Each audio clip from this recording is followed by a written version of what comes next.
What's going on, guys? This is Empty Box, and this is some more Red Orchestra 2. This is going to serve as a reintroduction to Red Orchestra 2 for the players that maybe have walked away since the game released and haven't come back, didn't realize that there's a giant patch that completely changes everything, or the newer players who haven't played this game before until this weekend, which, of course, this is the free-to-play weekend here. As I'm recording this video on May 26th, and this will probably go up tonight, so free weekend will probably be over by the time that you guys see this video, but obviously there's going to be an influx of new players, and a lot of them seem to agree that the game is pretty darn good, and I'm hearing a lot of, oh yeah, I just bought this game, it's pretty good, which is always fresh and refreshing to see and to hear, but of course a lot of those new players are new, and they're going to need some tips and help, so at least hopefully I can give you guys some information of basic things that you guys should probably already have picked up on and noticed, but just point them out and make them painfully clear. In this video I'm going to primarily be focusing on friendly fire, which is one of the biggest things to get under control in this game, as well as the realism modes and the game modes themselves, because it seems like there's a little bit of confusion, at least from what I've been seeing on the forums, in terms of what the difference is. Now, going into friendly fire, or actually before I get into friendly fire, first let me say, if you're new to this game, death happens.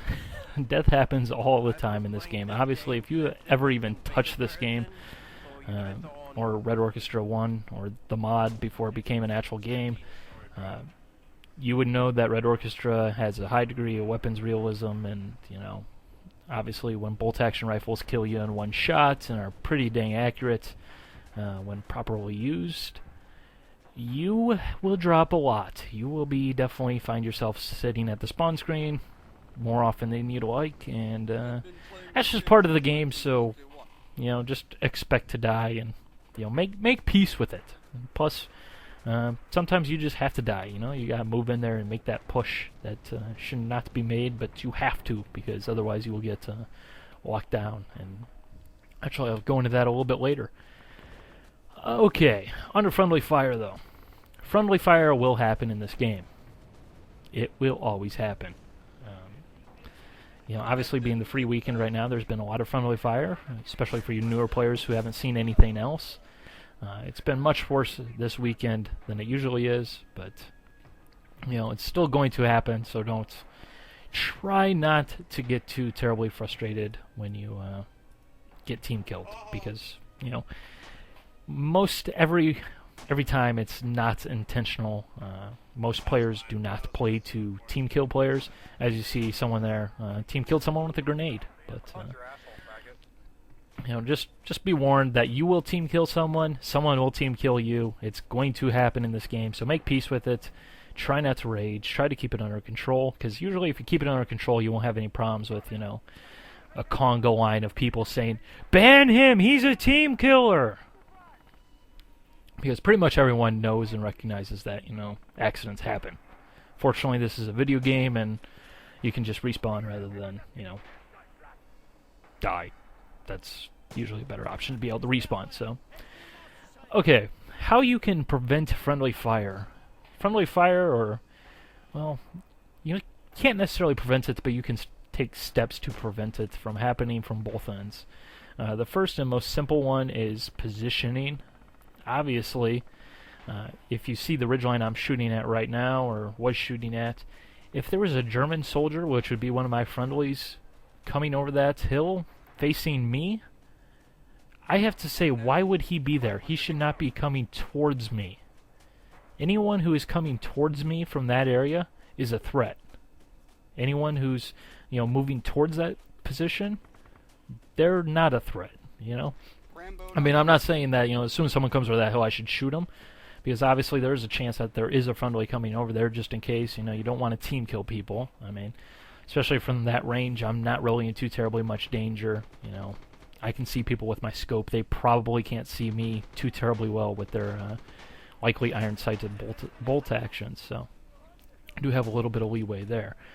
But there wouldn't be a German guy coming over there, so if you're a German guy, which in this case would be friendly. So, just keep that in mind when I say German guy. I mean friendly in this video, because I'm sure I'll do it several times. But he should not be there.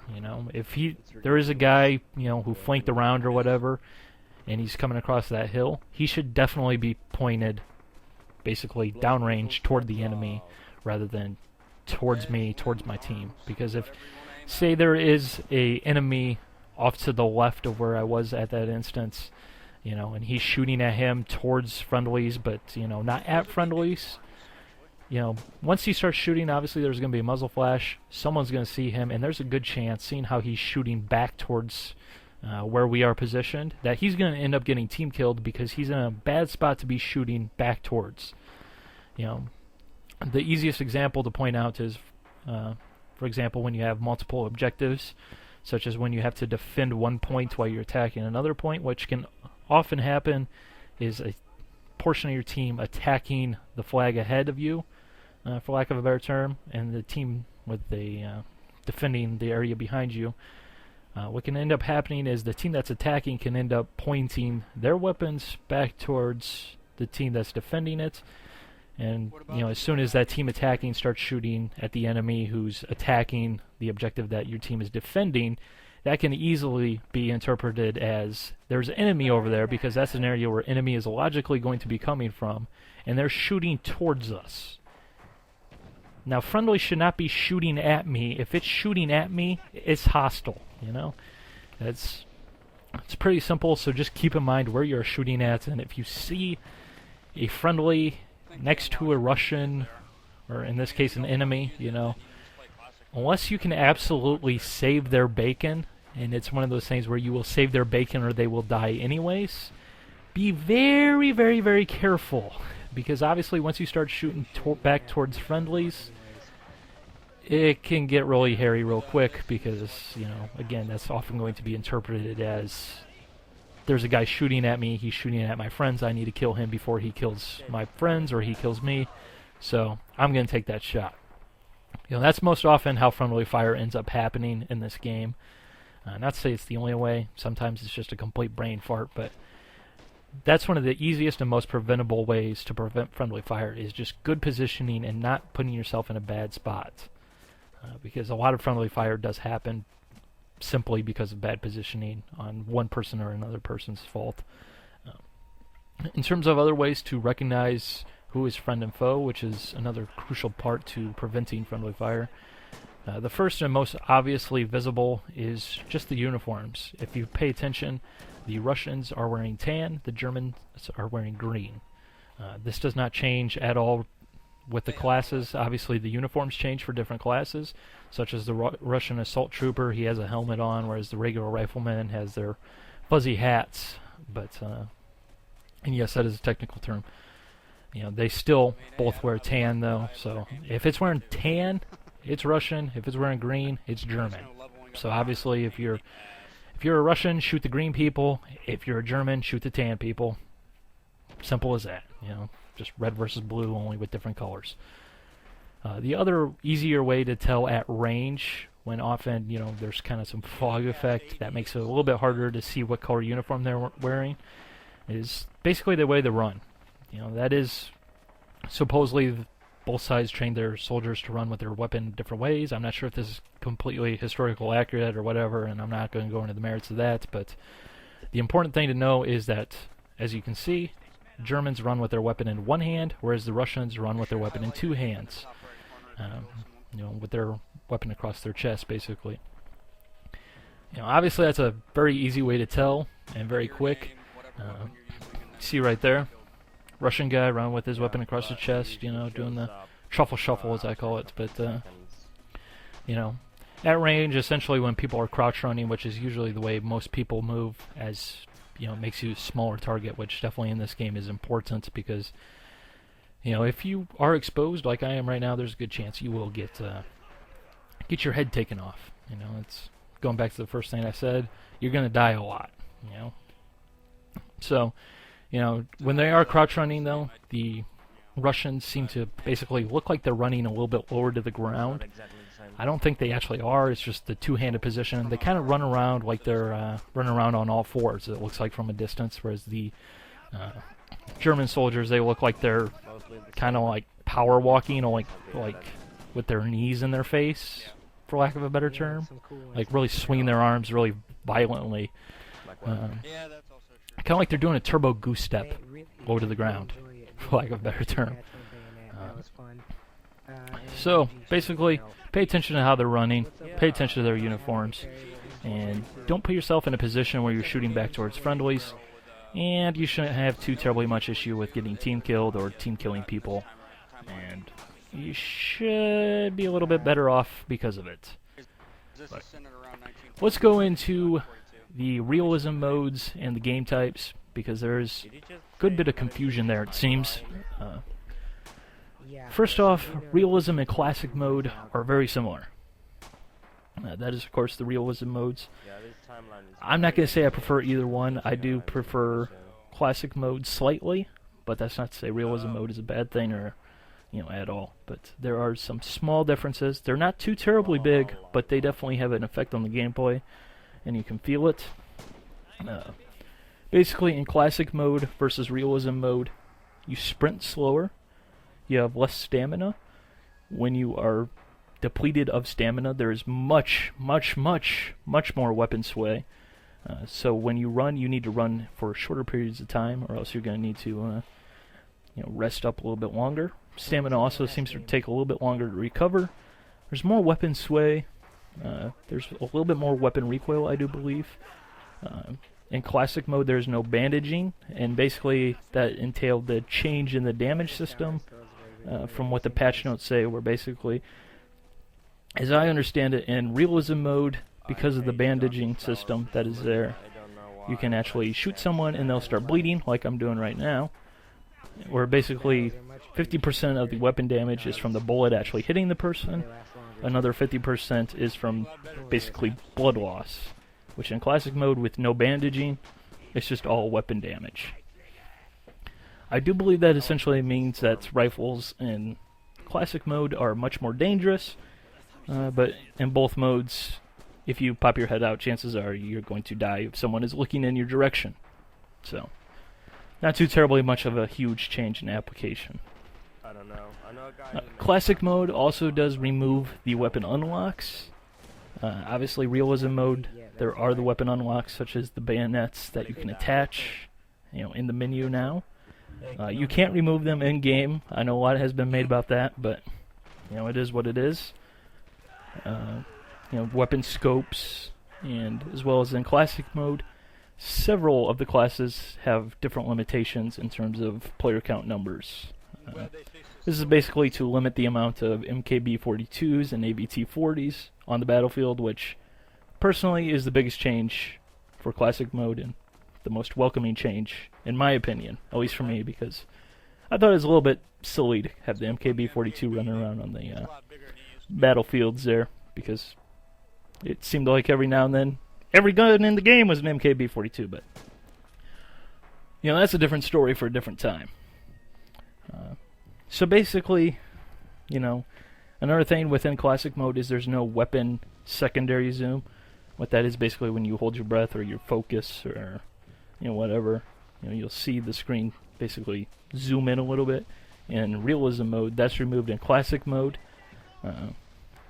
So really there's just a whole lot of changes within classic mode that are not there in realism mode, but in the end they really play fairly similar. I know a lot of people are, really excited about classic mode. I am myself. I enjoy classic mode. It plays a little bit slower, but to be perfectly honest, if there's not a classic mode server, I won't hesitate to play realism mode, although that does not look like it's going to be an issue anytime soon, thankfully.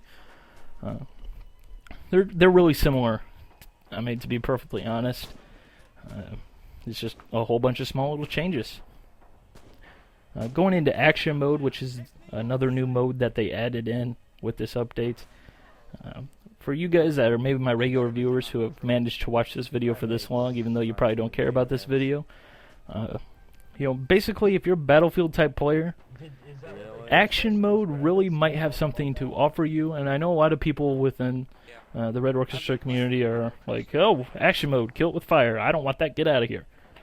Personally, I don't enjoy action mode because it's not what I play this game for. But if you're looking for something that is more realistic than Battlefield, but without going over the top where everything basically one-shots you, which is, Red Orchestra, it can really offer a pretty good experience, to be perfectly honest. And, hopefully at least their goal is to, let you play this game, get familiar with the weapon mechanics and everything, and then, hopefully upgrade to classic, hopefully, or realism at the very least.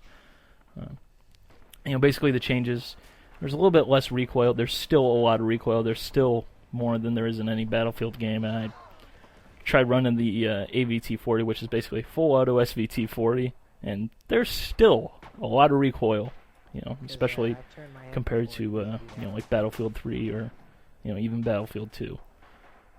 Which, sure, there's reduced recoil, but it's not Call of Duty like recoil where every gun is a laser beam. So that's that. The weapon damage is toned down a little bit. Actually quite a lot. Especially with the submachine guns, the MP40 and the PPSH are much weaker in action mode than they are in the Red Orchestra modes, for lack of a better term. Which really is, of course, necessary, given the fact that they want the game to be more action-packed. Basically, they want it to basically be like you're in a war movie, that you get pulled into rather than, just, this experience where you're running around. It's not like a Battlefield game where you can run around and do everything like you're familiar with if you're coming from Battlefield, but it's also not. It's faster moving than this game is. This gameplay you're seeing on screen. So there is a crosshair, which, to be honest, is tight as the hip fire is not from the hip. It really doesn't make any sense. That's a really minor thing that they added in, but it really makes no difference. And bandaging there is, of course, in action mode as well. So basically, it's only classic that doesn't have bandaging. So that's all you really need to know. In terms of the game modes, Territories is pretty much your standard capture zone type game mode. For those of you familiar with Conquest and Battlefield, you'll instantly recognize this mode. Instead of having a small little capture zone, though, like in Battlefield, there's a much larger area where you need to clear out the enemy.